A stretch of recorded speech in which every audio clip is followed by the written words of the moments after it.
Shalom.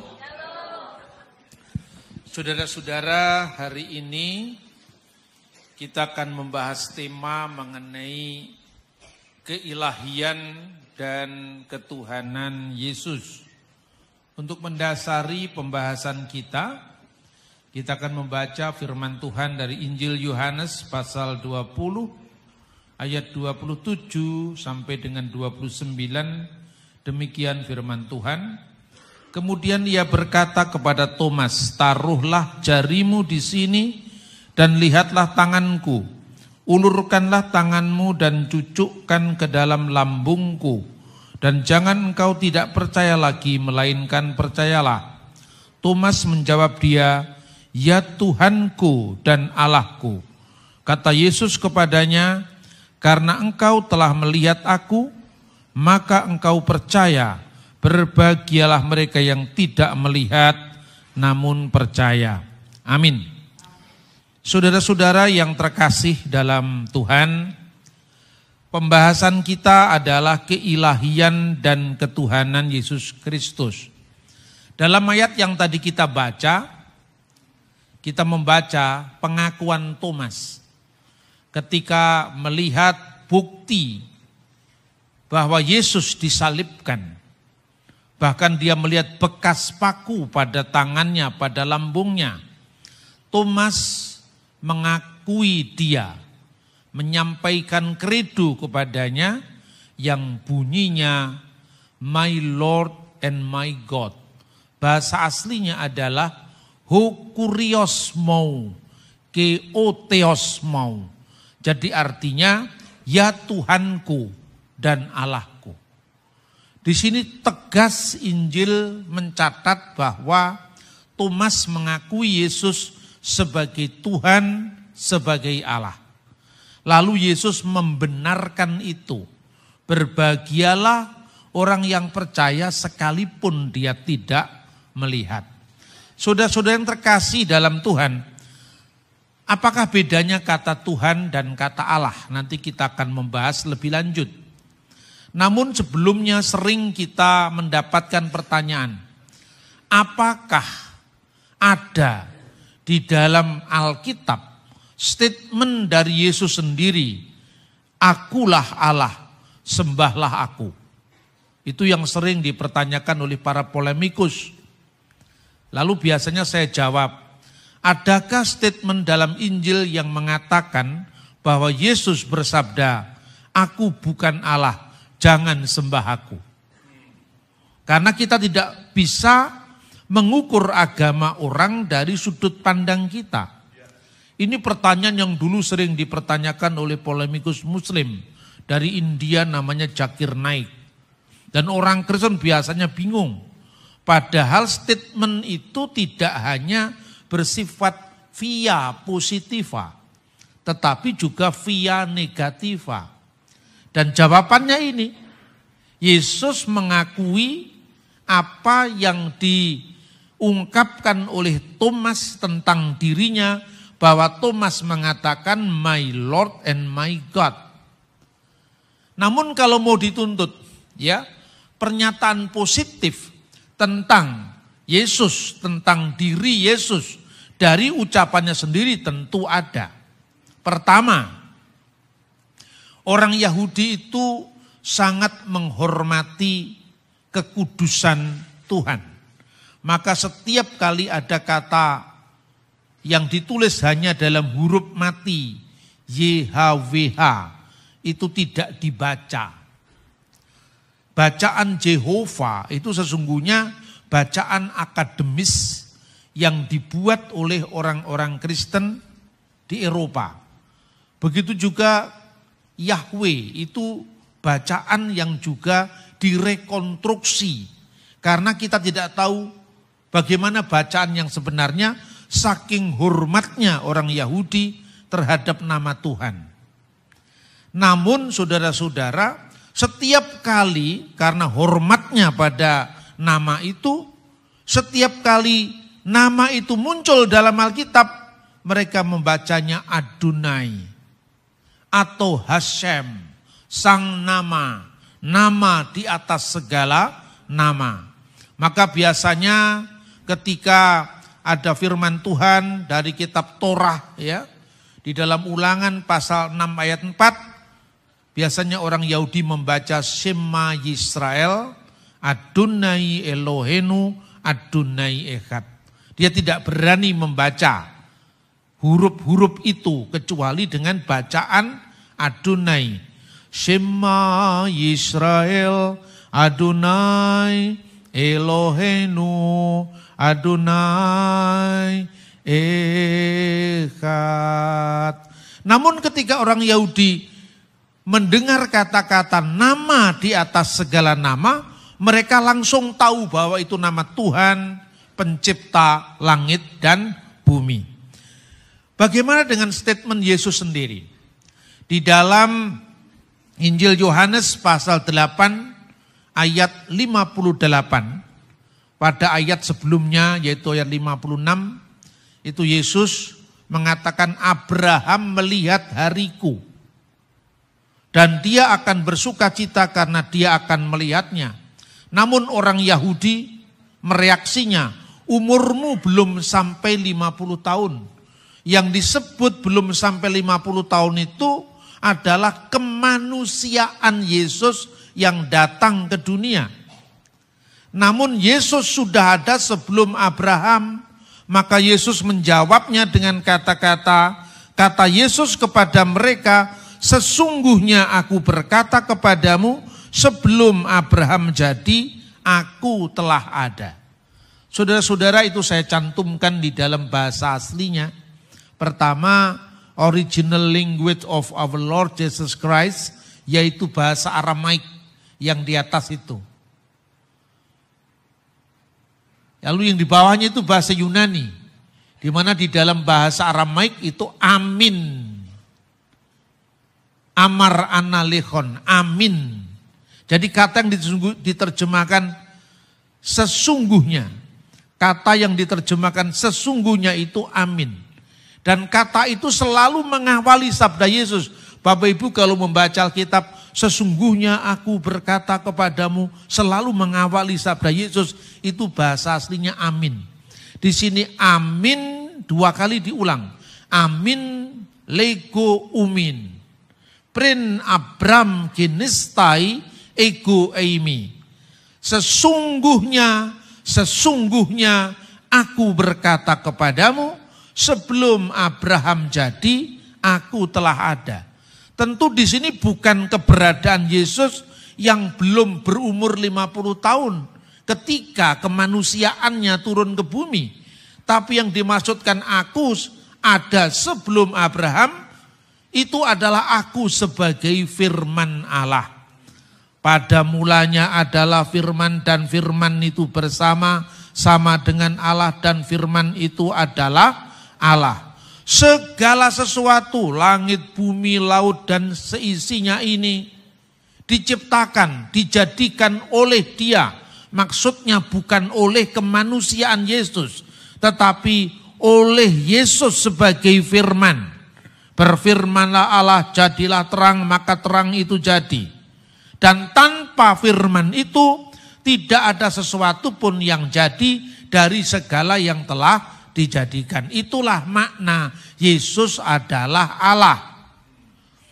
Nah, saudara-saudara yang terkasih dalam Tuhan, lalu kealahan ini diungkapkan baik secara eksplisit ketika Yesus mengakui apa yang dikredokan, apa yang diungkapkan oleh imannya Thomas, namun juga secara implisit ketika Yesus mengatakan, amin aku berkata kepadamu. Kalau saudara-saudara membaca Alkitab di dalam bahasa Arab ini, itu diterjemahkan dengan al-haqqo aqulul lakum. Al-haqqo aqulul lakum. Qabla ayyulada Ibrahim anna kainu al-majdu lillah hida iman.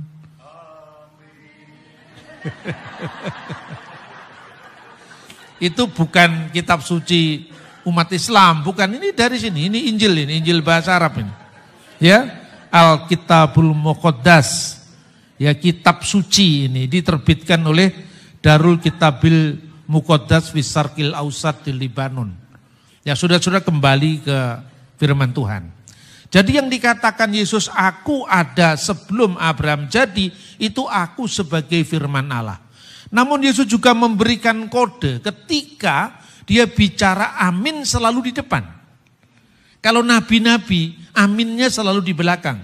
Kita doa misalnya doa Bapa kami, ya, dan jauhkanlah kami dari yang jahat, li'analakal mulka wal quwata wal masda ilal abad, amin.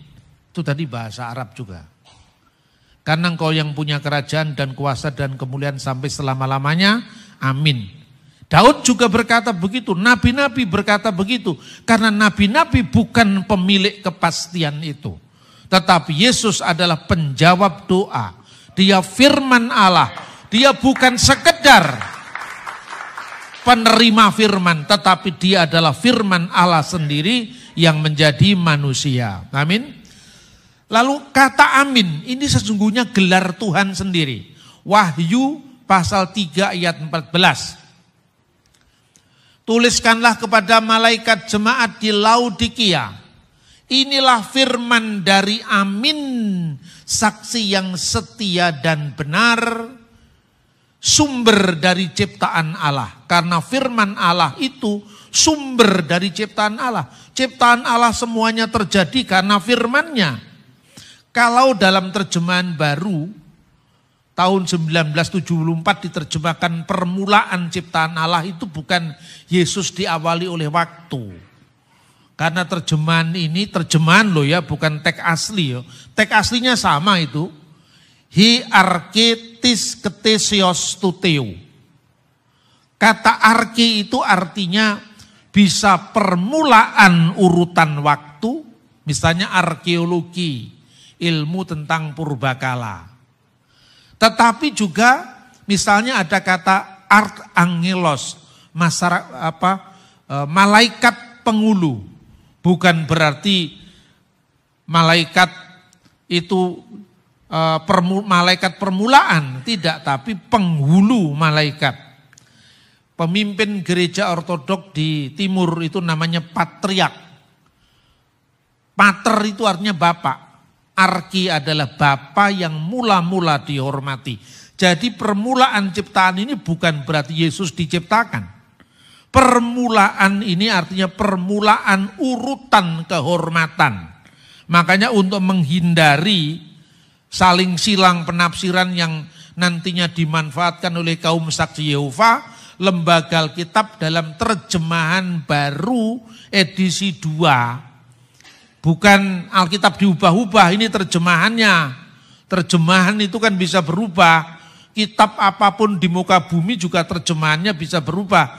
Maka dalam edisi baru sumber dari ciptaan Allah. Karena apa? Firman itu kan sumber segala sesuatu.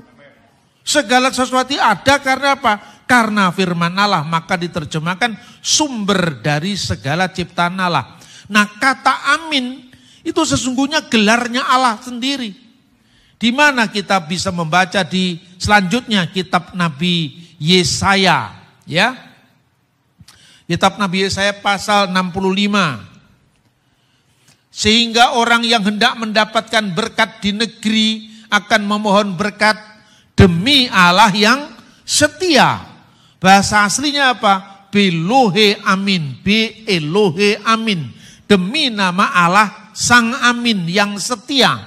Dan orang yang hendak bersumpah di negeri akan bersumpah belohe amin, demi Allah yang setia.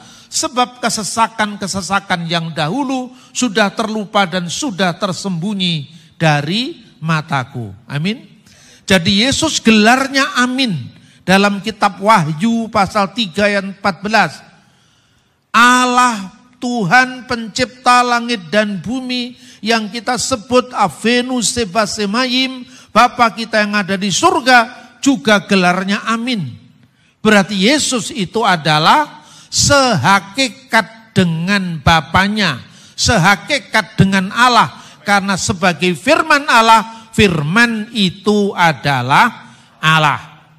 Kita lanjutkan saudara-saudara. Firman Tuhan dengan sangat jelas ya menjelaskan kepada kita tentang hakikat ketuhanan dan keilahian Kristus. Sekarang yang kedua, apa makna ketuhanannya?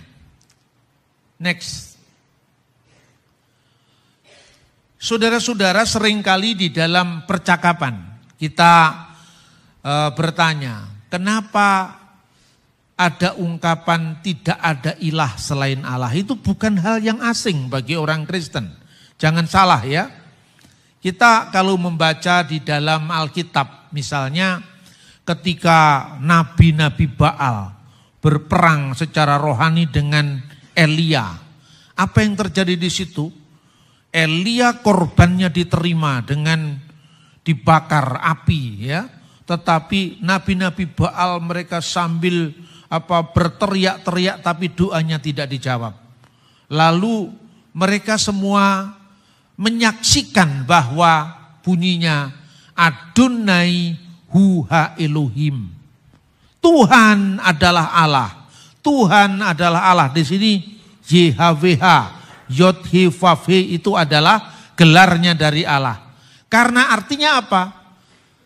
Tidak ada sembahan kecuali satu-satunya sembahan. Makanya di dalam 1 Korintus pasal 8 ayat 4 bahasa Yunani aslinya Audeis Theos Eimiais diterjemahkan dengan la ilaha illallah. Ini ada dalam Alkitab bahasa Arab. Tidak ada ilah selain dari Allah yang esa. Itu bahasa Arabnya wa alla ilaha illallahul ahad. Lalu ayat 6 ditegaskan bagi kita hanya ada satu Allah. Ayat 5, meskipun di dunia ini ada banyak yang disebut Elohim, ilah-ilah, namun bagi kita hanya ada satu Allah. Walana ilahun wahid wa huwal abul ladzi minhu kullu syai'in wa ilaihi narji'u. Ini Alkitab bahasa Arab, saya tidak ngomong agama lain. Ya. Meskipun ini mirip dengan inna lillahi wa inna ilaihi raji'un. Sesungguhnya asalnya semuanya dari Allah dan akan kembali pula kepada Allah. Dalam teks 1 Korintus pasal 8 ayat 4 juga dituliskan bahwa Bapa itu sumber segala sesuatu dan semuanya ini akan kembali kepadanya. Maka dikatakan wa ilaihi narji'un. Itu menegaskan apa? The Godhead of God. Jadi divine, keilahian, bahwa tidak ada sembahan kecuali satu-satunya sembahan. There is no God but God. Besar, ya. Tidak ada ilah kecuali al-ilah, Allah yang satu-satunya. Baru yang kedua, the lordship, yaitu ketuhanan. Itu dikatakan wa rabbun wahid wa huwa Yesus al-Masih alladzi bihi kullu syai'in wa bihi nahya. Dan bagi kita hanya ada satu Tuhan, yaitu Yesus Kristus yang olehnya segala sesuatu diciptakan dan yang karena Dia kita hidup. Satu Tuhan, one God, God the Father, one Lord, our Lord Jesus Christ. Ya, satu-satunya Allah hanya Dia, tidak ada ilah selain Allah. Allah yang satu itu dalam dirinya sendiri ada firman-Nya yang kekal, ada rohnya yang kekal. Seperti dalam diri manusia ada pikiran manusia yang bersama dengan dirinya dan ada roh manusia yang ada dalam dirinya, namun kita jumlahnya satu. Meskipun tidak sepenuhnya sama, mirip dengan satu matahari, ada wujudnya yaitu benda penerang di angkasa. Kita bisa melihat matahari karena matahari bersinar lihat sinarnya, kita bisa merasakan matahari dari panasnya. Matahari, sinarnya dan panasnya adalah satu. Itulah sebabnya maknanya ya bahwa firman Allah itu ada dalam diri Allah. Itu misalnya disebutkan di dalam Yohanes pasal 8 ayat 42. Kalau Allah Bapamu, kamu mengasihi aku, sebab aku datang dan keluar dari Allah. Yang keluar dari Allah ini tentu bukan kemanusiaan Yesus, karena Yesus itu punya dua natur. Sepenuhnya Allah sebagai firman Allah dan sepenuhnya manusia sebagai putranya Bunda Maria. Nanti kita bahas pada sesi kedua. Makna ketuhanannya itu aku keluar dari Allah. Karena firman Allah itu keluar dari Allah. Pikiran saya keluar dari mana? Dari diri saya. Tapi pikiran saya dan saya adalah satu. Maka kalau ada orang saksi Yehova, hanya Bapa yang layak menerima penyembahan. Bukan anak. Anak itu artinya bukan beranak secara fisik. Kemudian kalau Tuhan punya anak, mana bidannya? Kok primitif sekali? Gak adalah iman Kristen yang percaya bahwa Tuhan beranak secara fisik. Tidak ada ajaran seperti itu. Jadi anak Allah itu artinya firman Allah. Firman yang kekal yang menciptakan langit bumi seisinya itu. Kemudian kita kenal ketika firman itu datang ke dunia. Firman itu telah menjadi manusia dan tinggal di antara kita. Dan kita telah melihat kemuliaannya, yaitu kemuliaan yang diberikan kepadanya sebagai anak tunggal Bapa, penuh kasih karunia dan kebenaran. Jadi anak tunggal Bapa itu kiasan untuk sang firman tadi. Jadi bukan berarti Allah itu beranak. Kok primitif sekali Tuhan kok beranak. Jadi jangan GR lah menilai agama orang. Saudara-saudara, tapi kita sendiri juga jangan terlalu pede karena kita harus bisa jawab juga. Amin, saudara-saudara. Nah itulah maknanya aku keluar dan datang dari Allah. Berarti firman Allah itu asalnya dari mana? Dari Allah. Tidak seperti lahir itu selalu lahir secara biologis. Pancasila itu lahir dari pemikiran Bung Karno. Siapa ibunya pemikiran? Kok bisa melahirkan Pancasila? Kan tidak seperti itu kan? Sayalah yang melahirkan gagasan itu. Siapa ibunya gagasan? Ya toh? Kan tidak perlu harus kata harafiah seperti itu. Anak tangga apa berarti tangga punya istri? Ya toh? Apalagi anak tangga, anak sekolah, masa gedung sekolahan juga nikah dulu? Kan tidak. Lalu yang kedua, Roh Kudus, roh kebenaran yang keluar dari Bapa. Jadi sumbernya adalah satu, tidak dua, tidak tiga, karena Allah kita itu Allah yang esa. Firman Allah yang dikiaskan dengan Allah itu lahir dari Bapa. Roh Kudus juga keluar dari Bapa. Itu kelahiran kekal, bukan lahir dalam konteks fisik. Memang dalam Alkitab Roh Kudus juga disebut Roh Yesus. Tapi bukan berarti ya ada dua roh, ada satu roh saja dalam diri Allah itu. Kalau Roh Kudus disebut Roh Yesus artinya apa? Roh Kudus itu diberikan kepada kita melalui nama Yesus. Yesus Sang Mesias. Aku akan mengutus penolong yang lain. Siapa yang mengutus? Yesus. Makanya Yesus naik ke surga, Roh Kudus turun dalam peristiwa pencurahan Roh Kudus di hari Pentakosta. Nah itu saudara-saudara. Lalu yang terakhir sekarang bagaimana makna ketuhanannya. Kita lihat sekarang. Next. Ya, gelar Tuhan bagi Mesias itu berasal dari kitab Mazmur atau kitab Jabur. Ya, Neum Hashem Ladoni Seflimini. Firman Tuhan, ini maksudnya Yehova, ini maksudnya Yahweh, ini maksudnya Adonai, huruf besar semua tadi, ya. Allah maksudnya. Kepada Tuanku, Seflimini, duduklah di sebelah kananku. Ini bukan ciptaan Kristen.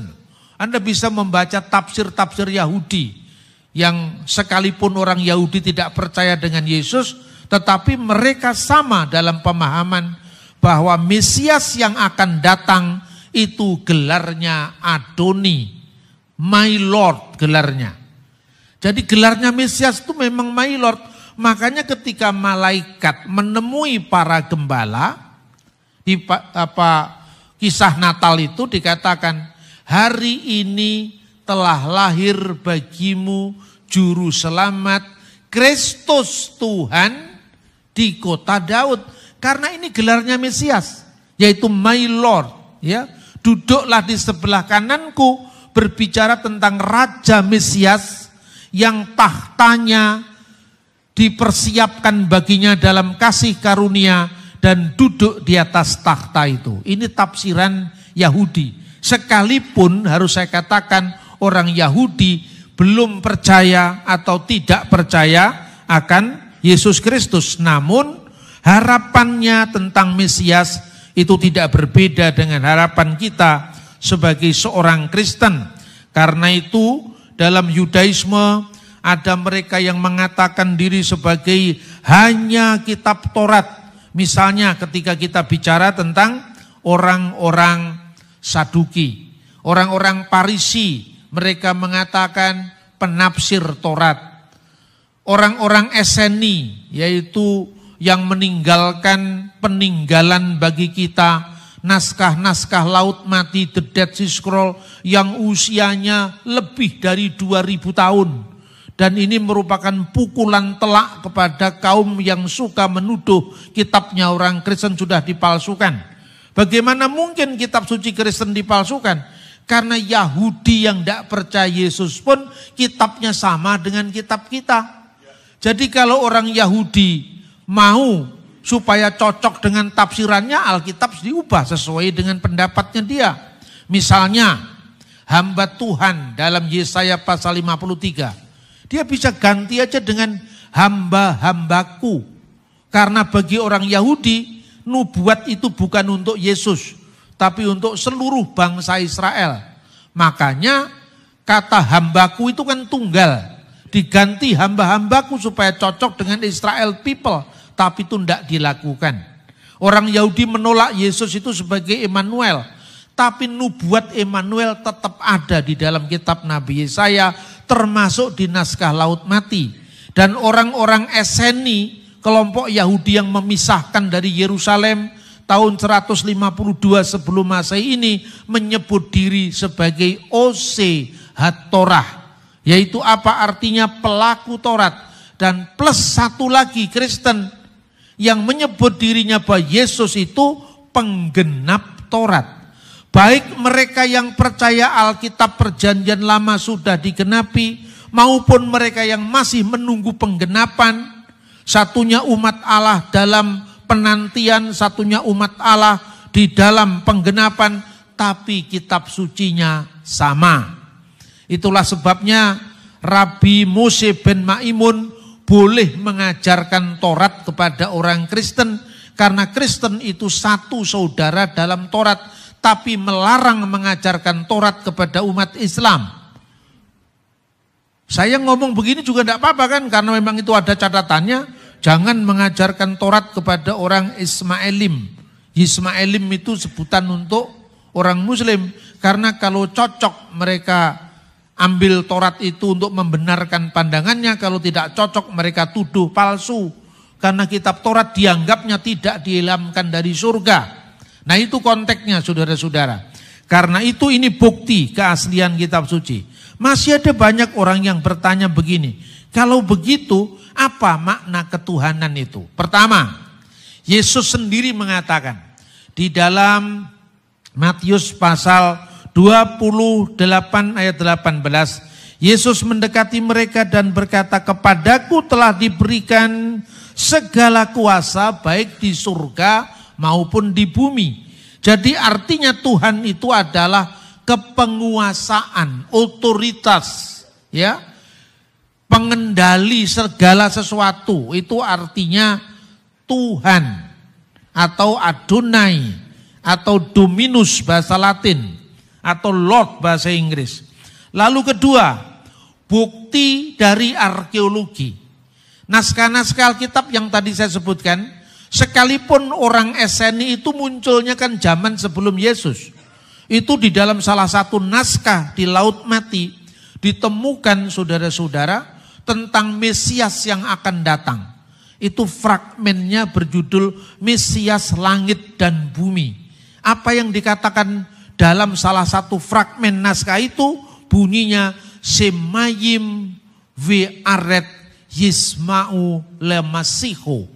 Jadi langit dan bumi, surga dan bumi mendengar suara Mesiasnya. Ini penemuan arkeologi. Dan ini cocok dengan apa yang dikatakan dalam sabda Yesus. Segala kuasa baik di surga dan di bumi telah diberikan kepadaku. Itulah sebabnya di dalam Kisah Rasul pasal 2:36, Allah telah menjadikan Yesus yang kamu salibkan sebagai Tuhan dan Kristus. Lalu ada orang lagi bertanya, Pak, masa Tuhan kok mati? Tuhan gak pernah mati, saya bilang. Karena Tuhan itu jabatan. Dalam Alkitab ya, kalau Alkitab bahasa Inggris kan disebut Yesus itu Lord. Dalam kemanusiaannya Yesus disebut Lord. Tapi sebagai firman Yesus itu adalah God. In the beginning was the Word and the Word was with God and the Word was God. Firman itu sendiri adalah Allah.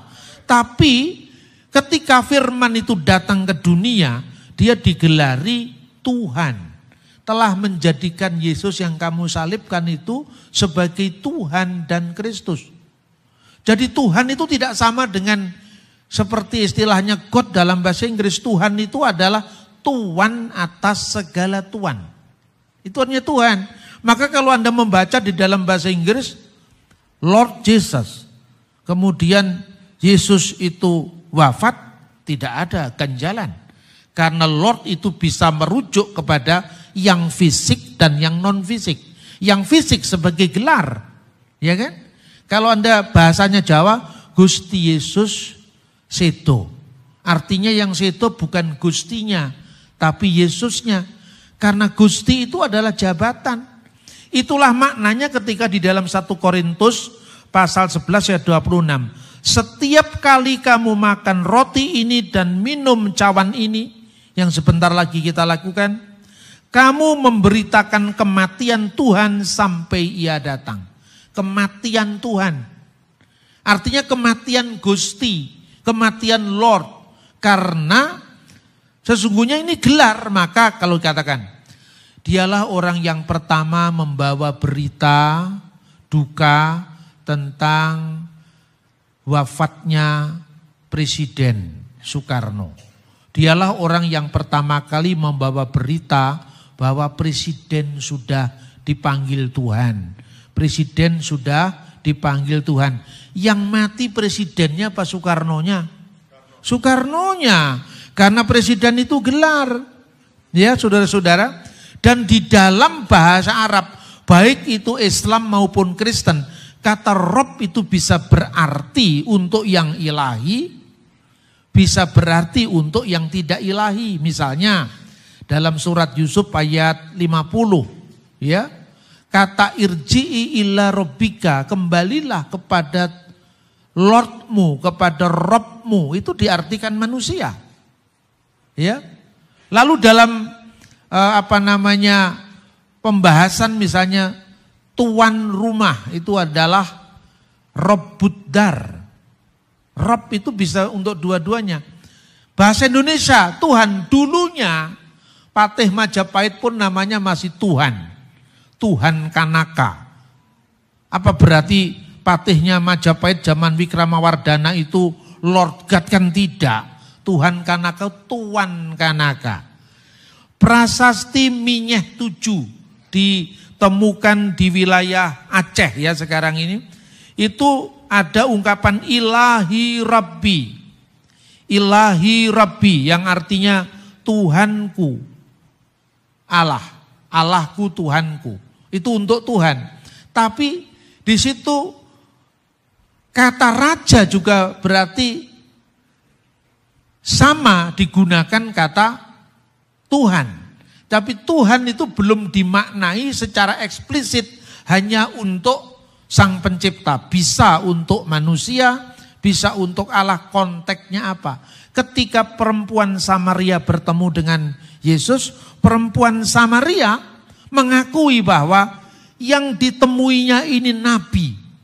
Karena orang Samaria itu mengharapkan Mesias yang akan datang itu nabi.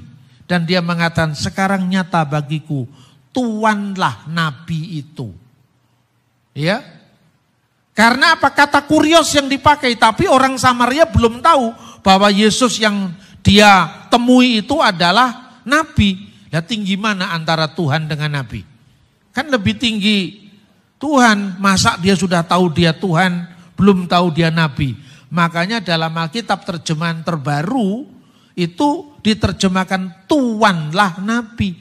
Tapi ketika Thomas bertemu dengan Yesus, bukti kebangkitannya bahwa Yesus itu bukan sekedar Tuhan biasa, tapi Tuhan atas segala Tuhan, maka Tuhanku dan Allahku.